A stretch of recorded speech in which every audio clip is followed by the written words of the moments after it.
కీర్తనల గ్రంథము 18వ అధ్యాయం. యెహోవా నా బలమా, నేను నిన్ను ప్రేమించుచున్నాను. యెహోవా నా శైలము, నా కోట, నన్ను రక్షించువాడు నా కేడెము, నా రక్షణ శృంగము, నా ఉన్నత దుర్గము, నా దేవుడు, నేను ఆశ్రయించియున్న నా దుర్గము.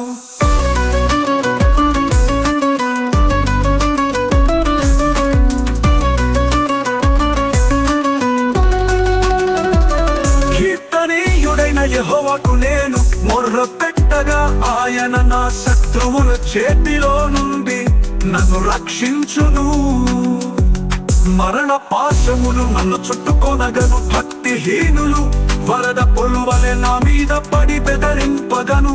పతాళపు పాశములు నన్ను అరికట్టగను, మరణపూరులు నన్ను ఆవరింపగను. నా శ్రమలో నేను యెహోవాకు మొర్ర పెట్టి తిని, నా దేవునికి ప్రార్థన చేసి తిని. ఆయన తన ఆలయములో ఆలకించి నా ప్రార్థనను అంగీకరించెను. నా మొర్ర ఆయన సన్నిధిని చేరి ఆయన చెవుల చొచ్చెను. అప్పుడు భూమి కంపించి అదిరెను, పర్వతముల పునాదులు వడకెను. ఆయన కోపింపగా అవి కంపించెను.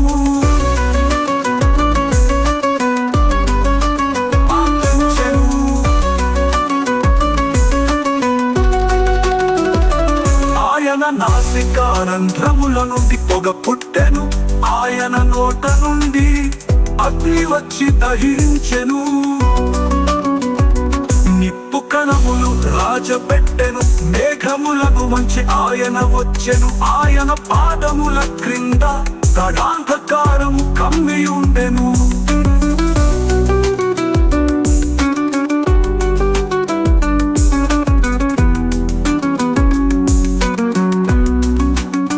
కెరూబు మీద ఎక్కి ఆయన ఎగిరి వచ్చెను, గాలి రెక్కల మీద ప్రత్యక్షమాయను. గుడారము వలె అంధకారము తన చుట్టూ వ్యాపింపచేసెను. జలాంధకారమును ఆకాశ మేఘములను తనకు మాటుగా చేసుకొనెను. ఆయన సన్నిధి కాంతిలో నుండి మేఘములను వడగళ్ళును, మండుచున్న నిప్పులును దాటిపోయెను.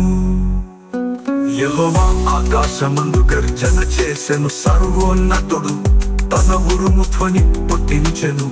వడగళ్ళును మండుచున్న నిప్పులును రాలెను.